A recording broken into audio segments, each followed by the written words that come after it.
प्यारे विद्यार्थियों, अज आपां पंजाब स्कूल सिक्ख्या बोर्ड दी पंजाबी दी पाठ पुस्तक विचों पाठ 7 सतरंगी तितली नूं पढ़ांगे।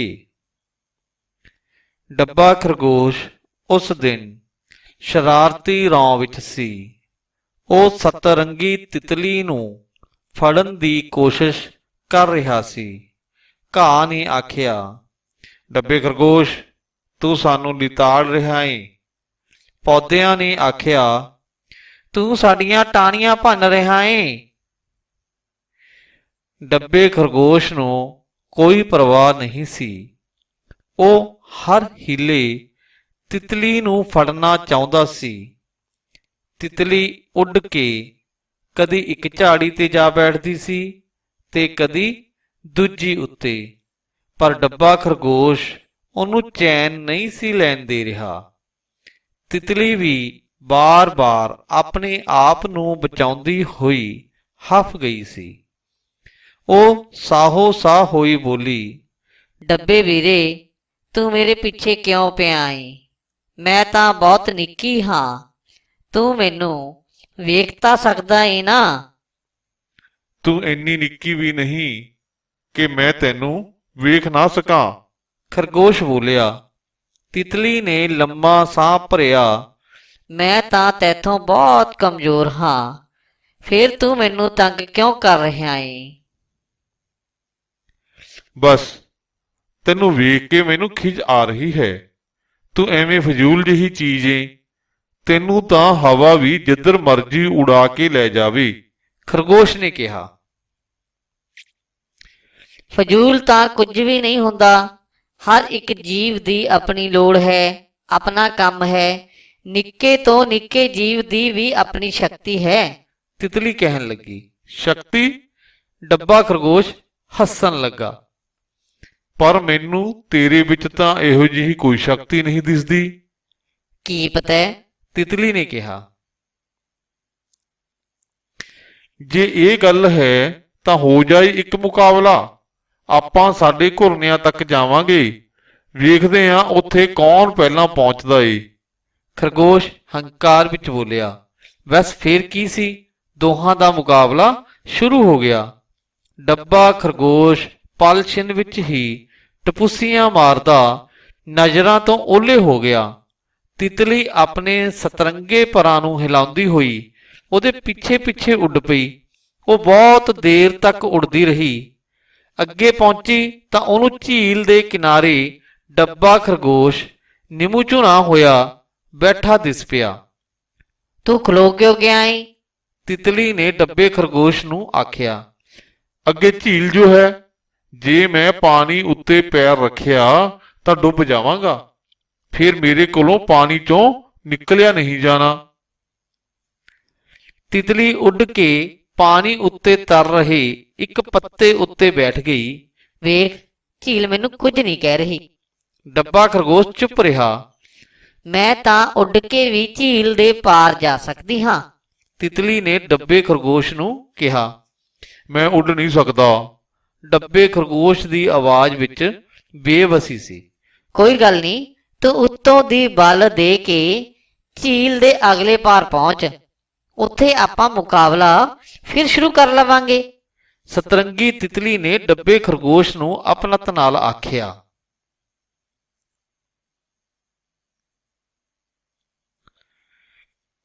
ਡੱਬੇ ਖਰਗੋਸ਼ ਦੇ ਜਾਣ ਪਿੱਛੋਂ ਤਿਤਲੀ ਉੱਡੀ ਤੇ ਝੀਲ ਦੇ ਅਗਲੇ ਪਾਰ ਪਹੁੰਚ ਗਈ। ਡੱਬੇ ਖਰਗੋਸ਼ ਦਾ ਹਾਲੇ ਕਿਧਰੇ ਕੋਈ ਨਾਂ ਨਿਸ਼ਾਨ ਵੀ ਨਹੀਂ ਸੀ। ਸਾਹਮਣੇ ਫੁੱਲਾਂ ਦੀ ਵਾਦੀ ਸੀ। ਫੁੱਲਾਂ ਦੀ ਵਾਦੀ ਵਿੱਚ ਖਰਗੋਸ਼ਾਂ ਦੇ ਘੁਰਨੇ ਸਨ। ਉਹ ਕੁਝ ਚਿਰ ਉੱਥੇ ਬੈਠੀ ਰਹੀ ਤੇ ਫਿਰ ਫੁੱਲਾਂ ਵੱਲ ਉੱਡ ਪਈ। ਉਹ ਕਦੀ ਇੱਕ ਫੁੱਲ ਕੋਲ ਜਾਂਦੀ ਤੇ ਕਦੀ ਦੂਜੇ ਕੋਲ। ਇੱਕ ਘੁਰਨੇ ਕੋਲ ਬੈਠਾ ਇੱਕ ਬੁੱਢਾ ਖਰਗੋਸ਼ ਚੁੱਪਚਾਪ ਤਿਤਲੀ ਨੂੰ ਵੇਖਦਾ ਰਿਹਾ। ਤਿਤਲੀ ਉਹਦੇ ਨੇੜੇ ਆਈ ਤਾਂ ਉਹ ਮੁਸਕਰਾਇਆ। ਸਤਰੰਗੀ ਤਿਤਲੀ ਇੱਕ ਫੁੱਲ ਉੱਤੇ ਬੈਠ ਗਈ। ਬਾਬਾ ਖਰਗੋਸ਼, ਇੱਥੇ ਤਾਂ ਬਹੁਤ ਸੋਹਣੇ ਸੋਹਣੇ ਫੁੱਲ ਨੇ। ਹਾਂ, ਬਹੁਤ ਸੋਹਣੇ ਨੇ, ਬਿਲਕੁਲ ਤੇਰੇ ਸਤਰੰਗੇ ਪਰਾਂ ਵਰਗੇ। ਬੁੱਢਾ ਖਰਗੋਸ਼ ਹੱਸਿਆ। ਜੇ ਤੈਨੂੰ ਇਹ ਫੁੱਲ ਇੰਨੇ ਚੰਗੇ ਲੱਗਦੇ ਨੇ ਤਾਂ ਤੂੰ ਇੱਥੇ ਹੀ ਰਹਿ। ਇੰਨੇ ਸਾਰੇ ਫੁੱਲਾਂ ਵਿੱਚ ਰਹਿਣ ਨੂੰ ਮੇਰਾ ਵੀ ਜੀ ਕਰਦਾ ਹੈ, ਪਰ ਕੀ? ਬੁੱਢਾ ਖਰਗੋਸ਼ ਪੁੱਛਣ ਲੱਗਾ। ਸਤਰੰਗੀ ਤਿਤਲੀ ਹਾਲੇ ਮੂੰਹੋਂ ਕੁਝ ਬੋਲਣ ਹੀ ਲੱਗੀ ਸੀ ਕਿ ਸਾਹੋ ਸਾਹੋ ਹੋਇਆ ਡੱਬਾ ਖਰਗੋਸ਼ ਵੀ ਉੱਥੇ ਪਹੁੰਚ ਗਿਆ। ਚੱਲ ਹੁਣ ਇੱਥੋਂ ਫਿਰ ਮੁਕਾਬਲਾ ਸ਼ੁਰੂ ਕਰਦੇ ਹਾਂ, ਡੱਬਾ ਖਰਗੋਸ਼ ਹਫਦਾ ਹੋਇਆ ਬੋਲਿਆ। ਇਸ ਤੋਂ ਅੱਗੇ ਤਾਂ ਨਦੀ ਹੈ। ਤਿਤਲੀ ਬੋਲੀ। ਹਾਂ, ਇਸ ਤੋਂ ਅੱਗੇ ਤਾਂ ਨਦੀ ਹੈ। ਡੱਬੇ ਖਰਗੋਸ਼ ਨੂੰ ਨਦੀ ਦਾ ਚੇਤਾ ਹੀ ਨਹੀਂ ਸੀ ਰਿਹਾ। ਉਸ ਹਾਰਿਆਂ ਵਾਂਗ ਸਿਰ ਸੁੱਟ ਲਿਆ। ਡੱਬੇ, ਮੈਨੂੰ ਪਤਾ ਹੈ ਤੂੰ ਬਹੁਤ ਤੇਜ਼ ਦੌੜਦਾ ਹੈ, ਇਸ ਲਈ ਮੈਂ ਹਾਰ ਮੰਨ ਲੈਨੀ ਆ। ਤਿਤਲੀ ਉੱਡ ਕੇ ਉਹਦੇ ਕੋਲ ਜਾ ਬੈਠੀ। ਹੁਣ ਤਾਂ ਤੂੰ ਖੁਸ਼ ਹੈ? ਡੱਬੇ ਖਰਗੋਸ਼ ਨੇ ਹੈਰਾਨ ਹੋ ਕੇ ਤਿਤਲੀ ਵੱਲ ਵੇਖਿਆ। ਮੈਨੂੰ ਆਲੇ ਭੋਲੇ ਖਰਗੋਸ਼ ਬਹੁਤ ਚੰਗੇ ਲੱਗਦੇ ਨੇ। ਤੁਹਾਨੂੰ ਵੇਖ ਕੇ ਸਭ ਨੂੰ ਖੁਸ਼ੀ ਮਿਲਦੀ ਹੈ। ਸਤਰੰਗੀ ਤਿਤਲੀ ਨੇ ਮੁਸਕਰਾਉਂਦਿਆਂ ਹੋਇਆਂ ਖਰਗੋਸ਼ ਨੂੰ ਕਿਹਾ। ਜੇ ਖਰਗੋਸ਼ ਮੇਰੇ ਦੋਸਤ ਹੋ ਜਾਣ ਤਾਂ ਮੈਂ ਇੱਥੇ ਹੀ ਰਹਿ ਪਵਾਂ, ਨਹੀਂ ਤਾਂ ਚਲੀ ਜਾਵਾਂ। ਬੁੱਢੇ ਖਰਗੋਸ਼ ਨੂੰ ਡੱਬੇ ਖਰਗੋਸ਼ ਤੇ ਸਤਰੰਗੀ ਤਿਤਲੀ ਵਿਚਕਾਰ ਹੋਈ ਪਹਿਲੀ ਗੱਲਬਾਤ ਦਾ ਕੁਝ ਪਤਾ ਨਹੀਂ ਸੀ। ਉਸਨੇ ਆਖਿਆ, ਸਤਰੰਗੀ ਤਿਤਲੀਏ, ਤੈਨੂੰ ਇਹ ਕਹਿਣ ਦੀ ਕੀ ਲੋੜ ਪੈ ਗਈ? ਅਸੀਂ ਤਾਂ ਸਭ ਦੇ ਦੋਸਤ ਹਾਂ, ਫੁੱਲਾਂ ਦੇ ਵੀ, ਤਿਤਲੀਆਂ ਦੇ ਵੀ। ਜੇ ਤਿਤਲੀਆਂ ਫੁੱਲਾਂ ਦਾ ਧੂੜਾ ਇੱਕ ਫੁੱਲ ਤੋਂ ਦੂਜੇ ਫੁੱਲ ਤੱਕ ਨਾ ਲੈ ਕੇ ਜਾਣ ਤਾਂ ਫੁੱਲਾਂ ਦੇ ਬੀਜ ਕਿਵੇਂ ਬਣਨ, ਫੁੱਲ ਕਿਵੇਂ ਖਿੜਨ, ਜੰਗਲ ਟਾਪੂ ਸੋਹਣੇ ਕਿਵੇਂ ਲੱਗਣ? ਤੂੰ ਇੱਥੇ ਹੀ ਰਹਿ, ਅਸਲ ਵਿੱਚ ਇਹ ਤੇਰੀ ਹੀ ਥਾਂ ਹੈ। ਡੱਬਾ ਖਰਗੋਸ਼ ਸ਼ਰਮਸਾਰ ਹੋਇਆ ਬੈਠਾ ਸੀ। ਉਹ ਬੋਲਿਆ, ਸਤਰੰਗੀ ਤਿਤਲੀਏ, ਤੂੰ ਜਿਹੜੀ ਗੱਲ ਸਮਝਾਉਣੀ ਸੀ ਮੈਨੂੰ ਉਸ ਦੀ ਸਮਝ ਲੱਗ ਗਈ ਹੈ। ਮੈਂ ਹਉਮੈ ਦੇ ਰੌਂ ਵਿੱਚ ਮੂਰਖ ਹੋ ਗਿਆ ਸਾਂ। ਤੂੰ ਖੁਦ ਨੂੰ ਹਾਰਿਆ ਕਹਿ ਕੇ ਵੀ ਜਿੱਤ ਗਈ ਏ। ਤੇਰੀ ਇਸ ਸ਼ਕਤੀ ਦੇ ਸਾਹਮਣੇ ਤਾਂ ਕੋਈ ਵੀ ਮਾਤ ਖਾ ਜਾਵੇ। ਆਓ ਬੱਚਿਓ, ਹੁਣ ਆਪਾਂ ਇਸ ਦੇ ਪਾਠ ਅਭਿਆਸ ਵਿੱਚੋਂ ਔਖੇ ਸ਼ਬਦਾਂ ਦੇ ਅਰਥਾਂ ਨੂੰ ਸਮਝੀਏ।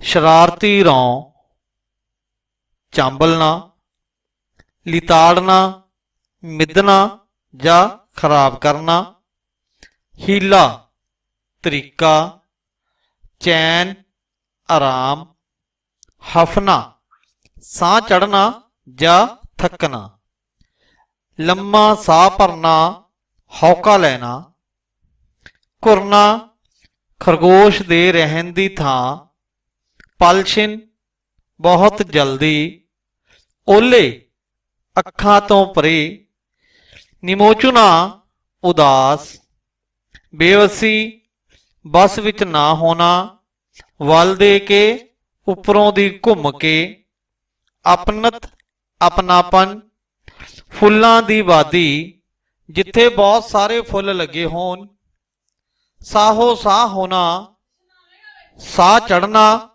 ਥੱਕ ਜਾਣਾ, ਸਿਰ ਸੁੱਟ ਲੈਣਾ, ਹੌਸਲਾ ਛੱਡ ਦੇਣਾ, ਫੁੱਲਾਂ ਦਾ ਧੂੜਾ, ਫੁੱਲਾਂ ਦੇ ਪਰਾਗਕਣ, ਫੁੱਲਾਂ ਉੱਤੇ ਪਿਆ ਆਟੇ ਵਰਗਾ ਪਦਾਰਥ, ਟਾਪੂ, ਸਮੁੰਦਰ ਦੇ ਵਿਚਕਾਰ ਖਾਲੀ ਜਗ੍ਹਾ, ਹਉਮੈ, ਹੰਕਾਰ, ਆਲੇ ਭੋਲੇ, ਭੋਲੇ ਭਾਲੇ, ਖੁਦ ਆਪ, ਮਾਤ ਖਾ ਜਾਣਾ, ਹਾਰ ਜਾਣਾ। ਕੁਝ ਹੋਰ ਯਾਦ ਰੱਖਣ ਜੋ ਗੱਲਾਂ ਬੱਚਿਓ ਤੁਸੀਂ ਇਹਨਾਂ ਨੂੰ ਪੜ੍ਹਨਾ ਹੈ, ਯਾਦ ਕਰਨਾ ਹੈ। ਸਾਨੂੰ ਆਪਣੇ ਆਪ ਉੱਤੇ ਘਮੰਡ ਨਹੀਂ ਕਰਨਾ ਚਾਹੀਦਾ। ਕਿਸੇ ਵੀ ਜੀਵ ਜੰਤੂ ਨੂੰ ਫਜ਼ੂਲ ਨਹੀਂ ਸਮਝਣਾ ਚਾਹੀਦਾ। ਹਰ ਇੱਕ ਜੀਵ ਜੰਤੂ ਵਿੱਚ ਕੋਈ ਖਾਸ ਗੁਣ ਹੁੰਦਾ ਹੈ। ਸਾਨੂੰ ਹਰ ਇੱਕ ਦਾ ਸਤਿਕਾਰ ਕਰਨਾ ਚਾਹੀਦਾ ਹੈ। ਆਪਣੀ ਗਲਤੀ ਮੰਨ ਲੈਣਾ ਇੱਕ ਚੰਗਾ ਗੁਣ ਹੈ। ਆਓ ਹੁਣ ਆਪਾਂ ਪਾਠ ਦਾ ਅਭਿਆਸ ਕਰੀਏ। ਸਭ ਤੋਂ ਪਹਿਲਾਂ ਜਵਾਨੀ ਅਭਿਆਸ। ਤਿਤਲੀ ਕਿਹੋ ਜਿਹੀ ਹੁੰਦੀ ਹੈ? ਤਿਤਲੀ ਸਤਰੰਗੇ ਪਰਾਂ ਵਾਲੀ ਨਿੱਕੀ ਜਿਹੀ ਸੋਹਣੀ ਜਿਹੀ ਹੁੰਦੀ ਹੈ।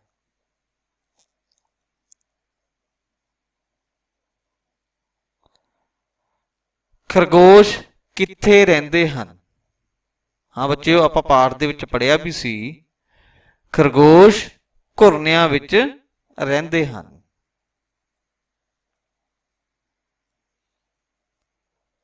ਫੁੱਲਾਂ ਦੇ ਬੀਜ ਕਿਵੇਂ ਬਣਦੇ ਹਨ? ਤਿਤਲੀਆਂ ਦੁਆਰਾ ਫੁੱਲਾਂ ਦਾ ਧੂੜਾ ਇੱਕ ਫੁੱਲ ਤੋਂ ਦੂਜੇ ਫੁੱਲਾਂ ਤੱਕ ਲੈ ਜਾਣ ਨਾਲ ਬੀਜ ਬਣਦੇ ਹਨ। ਟਾਪੂ ਕਿਸ ਨੂੰ ਕਹਿੰਦੇ ਹਨ? ਚਾਰੇ ਪਾਸਿਓਂ ਪਾਣੀ ਨਾਲ ਘਿਰੇ ਹੋਏ ਜ਼ਮੀਨੀ ਟੁਕੜੇ ਨੂੰ ਟਾਪੂ ਕਹਿੰਦੇ ਹਨ। ਜਿਹਦੇ ਸਾਰੇ ਪਾਸੇ ਪਾਣੀ ਹੁੰਦਾ ਹੈ, ਉਹ ਜ਼ਮੀਨ ਦਾ ਟੁਕੜਾ, ਉਸ ਨੂੰ ਟਾਪੂ ਕਹਿੰਦੇ ਹਨ। ਕਹਾਣੀ ਵਿੱਚ ਹੇਠ ਲਿਖੇ ਪੈਰੇ ਨੂੰ ਪੜ੍ਹ ਕੇ ਦਿੱਤੇ ਗਏ ਪ੍ਰਸ਼ਨਾਂ ਦੇ ਉੱਤਰ ਦਿਓ। ਸਾਨੂੰ ਇੱਕ ਪੈਰਾ ਦਿੱਤਾ ਹੋਵੇਗਾ ਜਿਸ ਨੂੰ ਅਸੀਂ ਧਿਆਨ ਨਾਲ ਪੜ੍ਹਨਾ ਹੈ ਅਤੇ ਉਸ ਦੇ ਵਿੱਚੋਂ ਪੁੱਛੇ ਗਏ ਪ੍ਰਸ਼ਨਾਂ ਦੇ ਉੱਤਰ ਅਸੀਂ ਦੇਣੇ ਹਨ। ਸਾਡਾ ਉਹ ਪੈਰਾ ਸਾਡੀ ਪਾਠ ਪੁਸਤਕ ਵਿੱਚ ਡੱਬੇ ਖਰਗੋਸ਼ ਦੇ ਜਾਨ ਪਿੱਛੋਂ ਤੋਂ ਸ਼ੁਰੂ ਹੁੰਦਾ ਹੈ ਤੇ ਉਹ ਮੁਸਕਰਾਇਆ ਤੱਕ ਖਤਮ ਹੋ ਜਾਂਦਾ ਹੈ। ਉਹ ਪੈਰਾ ਹੈ, ਡੱਬੇ ਖਰਗੋਸ਼ ਦੇ ਜਾਨ ਪਿੱਛੋਂ ਤਿਤਲੀ ਉੱਡੀ ਤੇ ਝੀਲ ਦੇ ਅਗਲੇ ਪਾਰ ਪਹੁੰਚ ਗਈ। ਡੱਬੇ ਖਰਗੋਸ਼ ਦਾ ਹਾਲੇ ਕਿਧਰੇ ਕੋਈ ਨਾਂ ਨਿਸ਼ਾਨ ਵੀ ਨਹੀਂ ਸੀ। ਸਾਹਮਣੇ ਫੁੱਲਾਂ ਦੀ ਬਾਦੀ ਸੀ। ਫੁੱਲਾਂ ਦੀ ਬਾਦੀ ਵਿੱਚ ਖਰਗੋਸ਼ਾਂ ਦੇ ਘੁਰਨੇ ਸਨ। ਉਹ ਕੁਝ ਚਿਰ ਉੱਥੇ ਬੈਠੀ ਰਹੀ ਤੇ ਫਿਰ ਫੁੱਲਾਂ ਵੱਲ ਉੱਡ ਪਈ। ਉਹ ਕਦੀ ਇੱਕ ਫੁੱਲ ਕੋਲ ਜਾਂਦੀ ਤੇ ਕਦੀ ਦੂਜੇ ਕੋਲ। ਇੱਕ ਘੁਰਨੇ ਕੋਲ ਬੈਠਾ ਇੱਕ ਬੁੱਢਾ ਖਰਗੋਸ਼ ਚੁੱਪਚਾਪ ਤਿਤਲੀ ਨੂੰ ਵੇਖਦਾ ਰਿਹਾ। ਤਿਤਲੀ ਉਹਦੇ ਨੇੜੇ ਆਈ ਤਾਂ ਉਹ ਮੁਸਕਰਾਇਆ। ਇਹ ਪੈਰਾ ਹੈ ਬੱਚਿਓ। ਇਸ ਪੈਰੇ ਨੂੰ ਅਸੀਂ ਧਿਆਨ ਨਾਲ ਪੜ੍ਹਨਾ ਹੈ, ਸਮਝਣਾ ਹੈ, ਫਿਰ ਇਸ ਦੇ ਵਿੱਚੋਂ ਪੁੱਛੇ ਹੋਏ ਪ੍ਰਸ਼ਨਾਂ ਦੇ ਉੱਤਰਾਂ ਨੂੰ ਅਸੀਂ ਦੇਣਾ ਹੈ। ਪਹਿਲਾ ਪ੍ਰਸ਼ਨ ਹੈ, ਤਿਤਲੀ ਉੱਡ ਕੇ ਕਿੱਥੇ ਪਹੁੰਚ ਗਈ? ਡੱਬੇ ਖਰਗੋਸ਼ ਦੇ ਜਾਨ ਪਿੱਛੋਂ ਤਿਤਲੀ ਉੱਡੀ ਤੇ ਝੀਲ ਦੇ ਅਗਲੇ ਪਾਰ ਪਹੁੰਚ ਗਈ। ਤਿਤਲੀ ਉੱਡ ਕੇ ਝੀਲ ਦੇ ਅਗਲੇ ਪਾਰ ਪਹੁੰਚ ਗਈ। ਝੀਲ ਦੇ ਅਗਲੇ ਪਾਰ ਸਾਹਮਣੇ ਕੀ ਸੀ? ਝੀਲ ਦੇ ਅਗਲੇ ਪਾਰ ਸਾਹਮਣੇ ਫੁੱਲਾਂ ਦੀ ਬਾਦੀ ਸੀ। ਫੁੱਲਾਂ ਦੀ ਬਾਦੀ ਵਿੱਚ ਕੀ ਸੀ? ਸਾਹਮਣੇ ਫੁੱਲਾਂ ਦੀ ਬਾਦੀ ਸੀ। ਫੁੱਲਾਂ ਦੀ ਬਾਦੀ ਵਿੱਚ ਖਰਗੋਸ਼ਾਂ ਦੇ ਘੁਰਨੇ ਸਨ। ਫੁੱਲਾਂ ਦੀ ਬਾਦੀ ਵਿੱਚ ਖਰਗੋਸ਼ਾਂ ਦੇ ਘੁਰਨੇ ਸਨ।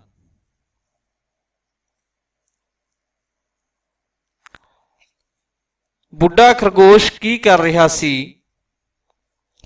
ਬੁੱਢਾ ਖਰਗੋਸ਼ ਘੁਰਨੇ ਕੋਲ ਬੈਠਾ ਚੁੱਪਚਾਪ ਤਿਤਲੀ ਨੂੰ ਵੇਖ ਰਿਹਾ ਸੀ।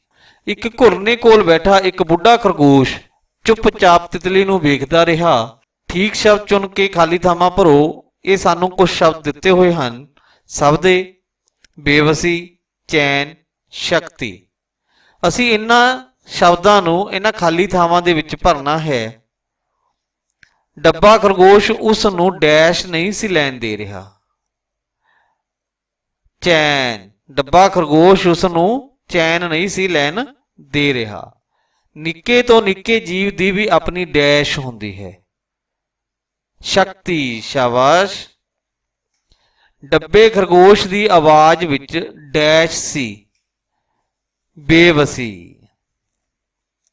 ਅਸੀਂ ਤਾਂ ਡੈਸ਼ ਦੋਸਤ ਹਾਂ ਸਭ ਦੇ, ਅਸੀਂ ਤਾਂ ਸਭ ਦੇ ਦੋਸਤ ਹਾਂ। ਹੇਠ ਲਿਖੇ ਸ਼ਬਦਾਂ ਦੇ ਸਮਾਨਾਰਥਕ ਸ਼ਬਦਾਂ ਨੂੰ ਮਿਲਾਓ।